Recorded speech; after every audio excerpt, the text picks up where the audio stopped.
Voltamos e já voltamos com o nosso amado, magnífico e importantíssimo júri popular.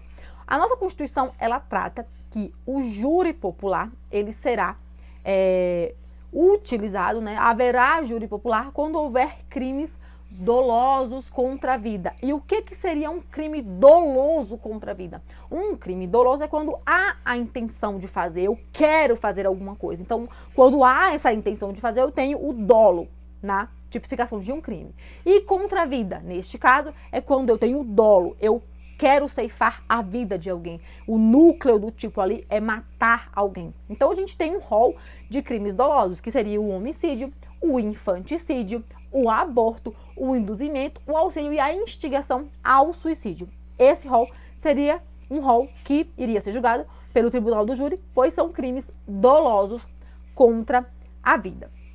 Uma observação importante. Franciele, o feminicídio não é um crime doloso contra a vida? Sim, mas o feminicídio, ele é uma subdivisão do homicídio, né, de matar alguém. Só que no caso do feminicídio, a gente muda o gênero. A gente tem uma aplicação maior de penalidade pelo gênero ser o sexo feminino, mas ele não tá lá no rol como feminicídio, mas ele subentende-se que é dentro derivado do homicídio, tá bom? O feminicídio, sim, também entra, assim, num crime doloso contra a vida. E olha só, como que é feito o tribunal do júri? Então, a gente pega 7 pessoas civis, pessoas leigas. Muitas vezes você é formado em nutrição, arquitetura, urbanismo, artes, moda, engenharia, você não entende absolutamente nada do direito. Mas você pode sim ser um jurado, você pode ser passível no sorteio de ser escolhido, porque eles vão pegar cidadãos comuns. Eles chamam de juízes leigos, certo? Particular honorífico. Não se assuste se você nunca ouviu esse nome, particular honorífico. Esse termo honorífico, ele vem do direito administrativo. Então, se você não estudou ainda, vai estudar, você vai ver esse termo. E se isso não cair na sua prova, não se desespere, tá bom? Continuando. Então, a gente vai pegar ali no júri, né? 15 pessoas, por exemplo, ela já tem um pré-sorteio ali. Essas 15 pessoas vão ser sorteadas e vão ser selecionadas para ir para o fórum. Chega lá no fórum, pega o nome dessas 15, joga dentro de uma caixa e vamos fazer um sorteio. Daí tira lá, primeiro papelzinho, Maria. Maria levanta e vai pro púlpito. Segundo papelzinho, Pedro. Pedro levanta e vai pro púlpito. Terceiro papelzinho, Suzana. Suzana levanta e vai pro púlpito. Assim, até escolher os 7 jurados. Então, os demais que não foram sorteados são liberados. E aqueles 7 que foram sorteados, eles vão dar prosseguimento ao júri.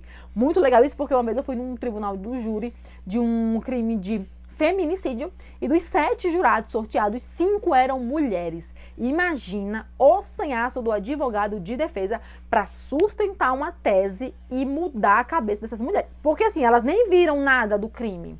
Você nem teve acesso a nada, você não sabe quem é o réu, você não sabe quem são os envolvidos, você não sabe nada até ali, até você ser sorteado, né?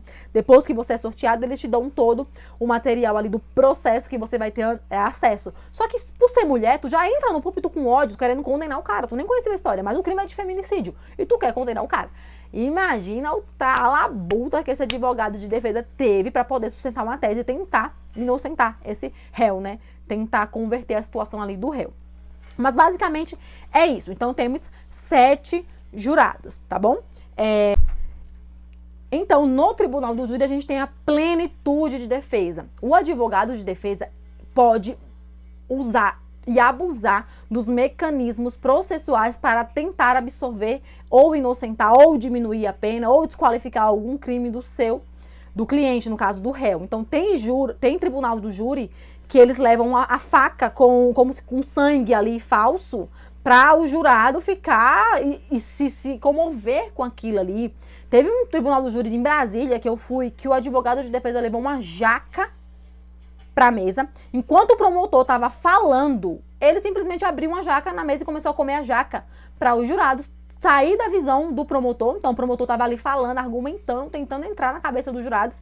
E o advogado de defesa, sem falar nada, começou a abrir a jaca no meio da mesa e começou a comer a jaca. E o júri, tipo assim, meu Deus, aí tira a visão, o foco dos jurados, e vai para o advogado de defesa. Então, plenitude de defesa. Eles usam de vários mecanismos processuais para tentar inocentar e absolver o seu réu.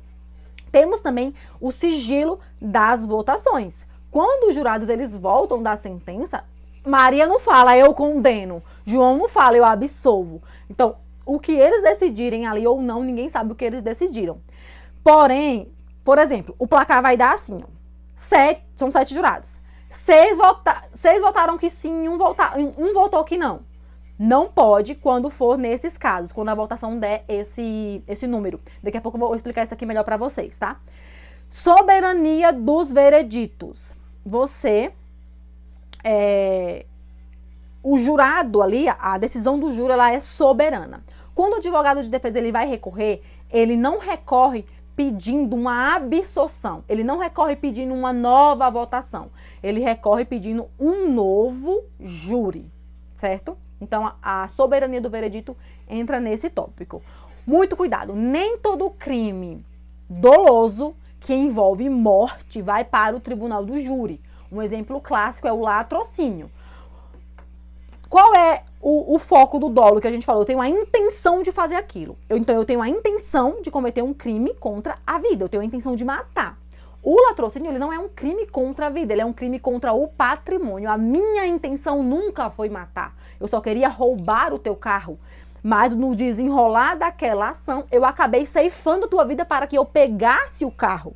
Então, no latrocínio, eu não tenho um crime doloso contra a vida, eu tenho um crime contra o patrimônio. Então, não é porque envolve morte que vai para o tribunal do júri, tá? Primeira observação que a gente tem que ter muito cuidado aqui. Agora, outra observação dentro dessa. O tribunal do júri, ele atrai o crime conexo. Por exemplo, eu escondi o corpo, né? Eu matei e escondi um corpo. Eu tenho um crime conexo de ocultação de cadáver. Então, o tribunal do júri, ele vai atrair, ele vai por conexão puxar a ocultação do cadáver. Eu matei, eu cometi um crime doloso contra a vida com um porte ilegal de arma de fogo. O tribunal do júri vai arrastar a conexão, por conexão, esse crime que não seria um crime doloso contra a vida. Então, primeira observação que você vai colocar aí no teu material, nem todo crime que envolve morte entra no tribunal do júri, exemplo, latrocínio, e o tribunal do júri, por conexão, atrai algumas condutas que não são crimes dolosos contra a vida, mas que por conexão do crime, acaba sendo sim julgada no tribunal do júri, tá? Ok, fechamos. Vamos entrar agora em combate ao racismo. A prática do racismo constitui crime inafiançável e imprescritível. Na Constituição, a gente tem 2 grupos de crimes. A gente tem o racismo e a ação de grupos armados, e a gente tem os crimes hediondos, o crime de tráfico de entorpecentes, terrorismo e tortura. Todos esses crimes, tanto o racismo, quanto a ação de grupos armados, quanto os crimes hediondos, terrorismo, tráfico e tortura, eles são inafiançáveis. A confusão na banca vem quando é para falar de imprescritibilidade e insuscetível de graça e anistia. Então, aí entra uma confusão, certo?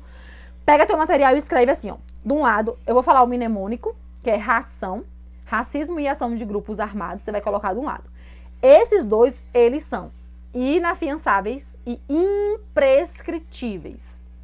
Do outro lado, você vai colocar HTTT ou H3T, que é o mnemônico de crimes hediondos, tráfico, tortura e terrorismo. Esse grupo, eles são inafiançáveis e eles são insuscetíveis de graça e anistia. Então, pega o teu marca-texto, vai lá em inafiançáveis e grifa nos dois, porque são a conexão, os dois grupos são inafiançáveis, porém um é imprescritível e o outro é insuscetível de graça e anistia. A banca vai dizer que os crimes hediondos são imprescritíveis e não, eles são inafiançáveis, entendeu? Essa é a confusão que vai fazer. Então, muita atenção a isso daí. Combate à tortura, tráfico, terrorismo, que são os crimes hediondos, tá? Eles são inafiançáveis e suscetíveis de graça e anistia, como eu já expliquei. Por eles respondem quem mandou fazer, quem executou e quem sabia, podia evitar, nada fez. Então, não é só quem praticou o núcleo da ação penal, é também quem mandou, quem podia evitar, quem sabia e não fez nada, e quem executou. Os três respondem. Muita atenção nisso aqui, tá? Vamos falar agora um pouco sobre intransferência da pena, que é o princípio, né, da intranscendência da pena. A pena, ela não passa da pessoa do condenado. Então, se eu cometi um crime, a pena, ela tem que ser aplicada a mim. Porém, entretanto, todavia, a obrigação de reparar o dano pode ser estendida aos herdeiros até o limite do valor da herança. O que é isso? Quando você pega uma condenação, geralmente vem lá 10 anos de prisão, tal, regime assim assado, e 28 dias multa, que seria uma pena pecuniária. Em pena, a gente vai ver, nos tipos de pena, a gente vai ver que existe a multa. A multa, ela não é só da pessoa. Se Joãozinho cometeu um crime e ele pegou 10 anos de cadeia e 28 dias multa, e ele morreu com 5 anos de cadeia, os outros 5 anos não vai para os filhos de Joãozinho. Morreu a pena, prisão ali, morreu com Joãozinho. Porém, os dias multas serão transmitidos aos herdeiros até o limite do valor da herança. Vamos dar um exemplo que esses dias multas deu 100 mil reais. Joãozinho morreu, deixou 50 mil reais para o filho, Pedrinho. Pedrinho vai ser obrigado a pagar 50 mil da herança e tirar do bolso dele mais 50 mil? Não. Pedrinho só é obrigado a pagar até o limite do valor da herança, que seria de 50 mil. Os outros 50 mil serão perdidos, certo? Agora a gente vai entrar nos tipos de pena, né? A gente tem 5 tipos de pena permitido no Brasil e a gente tem 4 tipos de penas proibidas no Brasil, certo? A gente tem pena de privação ou restrição de liberdade, a gente tem pena de perda de bens, pena de multa, prestação social ou alternativa e a suspensão e a interdição dos direitos. Todas essas a gente já viu. A pena de privação, restrição de liberdade você vai ver muito no direito penal, né, que é a pena mesmo de detenção ou reclusão. A gente tem as perdas de bens, a de multa, que eu já dei esse exemplo agora, a de prestação social alternativa, pintar o prédio da escola, limpar o jardim, a pracinha da rua. Essas são as prestações social alternativa. E a suspensão ou interdição de direitos, que seria ali o teu direito de votar, por exemplo. E não haverá penas. Só que, preste atenção. Primeira pena que não haverá no Brasil já tem uma ressalva. Já não é absoluta. A Constituição fala que não haverá pena de morte, salvo em caso de guerra declarada. Então, a pena de morte ela é uma pena permitida, sim. Só que a permissão não é a regra. A sua exceção é uma regra. Se houver guerra declarada, se algum louco declarar guerra aberta ao Brasil, haverá sim pena de morte. E essa pena ela será por fuzilamento e a lei prevê que é um tiro frontal, porque aí você tem a morte imediata. Também não haverá pena de trabalho forçado. Ai, tinha que ter pena de trabalho forçado para os presos, sim. Gente, não tem trabalho nem para os povos que não é preso, para o povo que é trabalhador, imagine para os presos. Pena de banimento. Muita observação aqui com essa pena de banimento. O que seria a pena de banimento? É o brasileiro sendo expulso do Brasil. Tô de saco cheio desse brasileiro, vou mandar ele de volta, embora do Brasil. Vai para outro lugar. Não existe essa pena. A gente tem extradição, expulsão, banimento e deportação. Extradição, o rapazinho, a pessoa, ela praticou o crime em outro país e veio para o Brasil. Então, ela praticou um crime lá na França e veio para o Brasil, veio se esconder no Brasil. Pensou, não, Brasil é terra de criminoso, é lá que é bom, lá que eu vou me esconder. E aí, a França veio e pediu o Brasil, ou mande Serafim de volta aqui para a França, porque ele cometeu um crime aqui e foi se esconder aí no Brasil. Então, na extradição, o Brasil vai pegar Serafim e vai mandar de volta para a França. Vai falar, não, meu filho, já tem criminoso demais aqui no Brasil. Então, faz a extradição. Perceba, ele não é brasileiro. Se ele fosse brasileiro, essa ação seria um banimento. Por isso que é proibido. A gente tem também a expulsão. A expulsão, você pratica o crime no Brasil. Então, um estrangeiro, ele veio para o Brasil e cometeu um crime no Brasil. A gente expulsa esse cara. Perceba, não é o brasileiro. Se fosse o brasileiro, seria o banimento. E a gente tem a deportação. A deportação é uma situação que ela não é crime. É uma irregularidade no visto ou no passaporte do estrangeiro. Então, ela não tipifica como crime, certo? O banimento, ele é a expulsão de um brasileiro do Brasil. Ele não é permitido, certo? Por isso que não é um tipo de pena.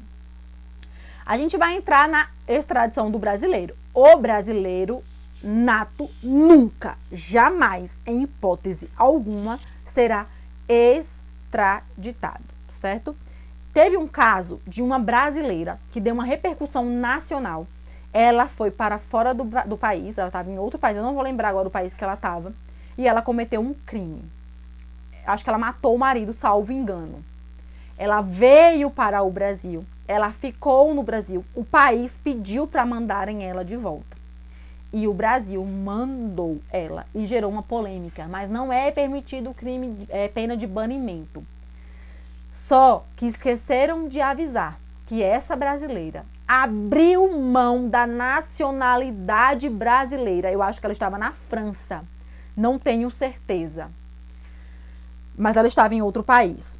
Ela abriu mão da nacionalidade brasileira. Então, o Brasil não tinha o que fazer. Ela, por livre e espontânea vontade, abriu mão de sua nacionalidade brasileira. E por este motivo, ela foi mandada para esse país. E sim, ela foi condenada à pena de morte. Então, a repercussão maior foi essa. Como que o Brasil manda um brasileiro para outro país para ele ser condenado por pena de morte? Porque ela abriu mão da sua nacionalidade brasileira, certo? Então, isso não é uma exceção à pena de banimento. Isso é uma aplicação da lei mesmo, foi julgado pelo STF, por este motivo, tá bom? Pena de banimento não é permitida no Brasil. O brasileiro nato nunca será extraditado. E o naturalizado? O naturalizado é aquele rapazinho que veio para o Brasil, depois de 15 anos ininterruptos, ele adquiriu a nacionalização, a naturalidade brasileira, né? Ou ele veio... Pausa, 18. Brasileiro naturalizado é aquele que está no Brasil de outra nacionalidade, ele é estrangeiro, está no Brasil e adquiriu a nacionalidade brasileira pelos requisitos lá da naturalização que a gente vai estudar ainda. Mas ele pode ser extraditado. Ele pode ser extraditado em duas situações. Ele pode ser extraditado por crime comum antes da sua naturalização. Então, antes de naturalizar ele como brasileiro, ele cometeu um crime e aí estava lá o crime rolando, ele veio para o Brasil, adquiriu a naturalização e passou. Virou brasileiro e aí falaram, ei, tem que trazer ele porque ele cometeu um crime. Vamos olhar a data do crime. A data do crime foi antes da naturalização, então você ainda não era brasileiro, então tchau. Como você não era brasileiro, vou lá, pega o beco, bom destino. E ele pode ser extraditado a qualquer momento, independente de antes da naturalização, depois da naturalização, se ele cometer o crime de tráfico de drogas. Já tem traficante de mar no Brasil. Não tem para que a gente ficar encobrindo traficantezinho de outro país. Essa é a ideia. Então, praticou o crime de tráfico de drogas, a qualquer tempo será extraditado. Brasileiro nato, nunca será. E o naturalizado, nessas duas hipóteses, a qualquer tempo, se for por tráfico de drogas e em caso de crime comum, antes da sua naturalização. É assim que prevê a Constituição Federal, tá? Temos o princípio da presunção de inocência. Só será considerado culpado após a sentença judicial transitada em julgado. Só será considerado culpado após o trânsito em julgado da sentença penal condenatória. Ou seja, mesmo que você viu, o policial tá lá, ele viu o cara matando o outro cara, esse cara ainda não é culpado. Vai levar pra delegacia, vai tratar ele como uma pessoa normal, vai tratar ele como um inocente, até que o juiz diga, é culpado. Depois que o juiz disser que é culpado, sentença penal condenatória transitada em julgado, é culpado. O princípio da presunção de inocência, ele não impede que seja decretada a prisão preventiva, tá? Então, não é porque o rapaz tem direito ao princípio da presunção de inocência que ele não pode ser preso, sim. Só que a gente tem que analisar aqui, né, o fumus comics delicti, que é a fumaça do bom direito, né? A gente tem que ver se há indícios suficientes para sua autoria e se há o crime, se houve o crime, né? Daqui a pouco a gente vai entrar nisso aqui. Identificação criminal do civilmente identificado. Em regra, O civilmente identificado, ele não vai ser identificado criminalmente. O que é ser identificado criminalmente? Chamam-se de tocar o piano, né? Que é a digital, colher a digital e tentar identificar aquela pessoa. Só que esse é um processo muito complexo e muito difícil. Então a gente bate muito na tecla, a gente tenta identificar aquela pessoa a qualquer custo. Tem pessoas, gente, que não sabe o CPF, não sabe o RG, não sabe o nome da mãe, não sabe o nome do pai, não sabe. Ele fica querendo burlar o sistema na abordagem. Muitos realmente não lembram alguns dados porque já é usuário de droga há muito tempo, tá embriagado, não consegue passar essas informações. Outros, muitas vezes, eles querem omitir. Então, tem aqueles casos das pessoas que não são elas, mas ela tá dizendo que é ela. Qual caso? Eu quero mentir a minha identidade. Eu peguei um caso de um rapaz que estava com os dados dessa pessoa na cabeça. Ele não era essa pessoa, vamos supor que o nome do abordado era João. E eu pedia o nome completo dele, pedi o CPF, ele falou que não sabia o RG, e pedi o nome completo dele. Ele me passou o nome completo dele. Ele tinha gravado o nome completo, a data e o mês do aniversário do Pedro, vamos colocar esse nome para vocês entenderem. Então, quando eu consultei o nome completo dele, apareceu uma foto, que é a foto que você cadastra ali quando você vai tirar a sua identidade. Essa pessoa, eu olhei assim, lembrava um pouco os traços, mas nitidamente não era muito bem essa pessoa. O Pedro, que era o rapaz real, oficial, né, do documento, ele tinha um piercing na sobrancelha. E eu olhava bem perto, assim, da sobrancelha do abordado, que seria o João, e eu não via marca de piercing, e aquilo já me levantou uma coisa. Mas eu perguntei o nome da mãe, ele sabia o nome da mãe, ele sabia o nome do pai, ele sabia a data de nascimento. Quando eu pedi a data de nascimento, ele falou o dia muito na lata, o mês muito na lata, mas o ano ele processou. Daí eu pensei, ele gravou a data de nascimento, ele gravou os documentos de alguém. Entrei em contato com a família do Pedro, ali no sistema, consegui confirmar que realmente o Pedro havia perdido o seu documento de identidade. E essa pessoa tinha achado. Essa pessoa, ela tinha um mandado de prisão aberto contra ela. Então, depois de muito sacrifício, a gente conseguiu identificar o João. Mas muito sacrifício mesmo, senão ele teria que ser identificado pela identificação criminal. Teria que ser conduzido à delegacia, colha digital e rezar para que a digital estivesse no banco de dados, né? Porque se não tivesse no banco de dados de Santa Catarina, teria que achar em outro banco de dados de outro estado. Então, isso dá muito trabalho, é muito burocrático. Então, a identificação criminal, ela seria feita nesses casos de desconfiança de uso de documento falso, mas a gente faz em último caso, tentamos descobrir até o fim ali na conversa, tentando sondar e puxar, certo? Ação penal privada subsidiária da pública acontece quando o Ministério Público dormiu no ponto. O Ministério Público dormiu no ponto, passou os prazos, que são de 15 dias se o réu tiver preso, 15 dias se o réu tiver solto. O Ministério Público não ofereceu denúncia, não pediu diligência e nem pediu arquivamento. Então, o particular, ele pode solicitar a titularidade da ação, mas o Ministério Público, ele não perde. Depois, ele vai lá e pega essa titularidade de volta. Olha só o que está escrito no teu material. Acontece quando o Ministério Público fica inerte, ou seja, não oferece denúncia, não pede diligência e nem pede o arquivamento. Literalmente dormiu no ponto. Nesses casos, cabe ao particular realizar a queixa-crime de ação penal privada subsidiária da pública. Os prazos eu já falei, 5 dias se o réu estiver preso, 15 dias se o réu estiver solto. E o Ministério Público não perde a titularidade da ação, pois o MP ele vai solicitar de volta essa titularidade, tá? Em regra, existem duas hipóteses de prisão, que seria a prisão em flagrante, tu viu a pessoa cometendo, então, a prisão em flagrante, e a por ordem judicial. O cara foi conduzido para a delegacia, não temos prova ainda que foi ele, liberamos, continuamos as investigações, definimos sim, foi ele, temos provas realmente formal que foi ele, e aí eu faço a expedição do mandado de prisão. E aí sim eu consigo cumprir a prisão. De antemão, 2 casos, prisão em flagrante por ordem judicial. Direito dos presos provisórios. O preso, ele tem alguns direitos. Sabe aquelas coisas bonitas que a gente vê na Netflix? Você tem o direito de ficar calado. Tudo que você disser será usado contra você no tribunal. Sim, temos o direito dos presos provisórios também. Comunicar à família e ao advogado. A sua prisão, ela tem que ser comunicada imediatamente ao juiz. É imediatamente, não é em 24 horas, não é em 6 horas. A sua comunicação de prisão tem que ser feita imediatamente. Grifem essa palavrinha.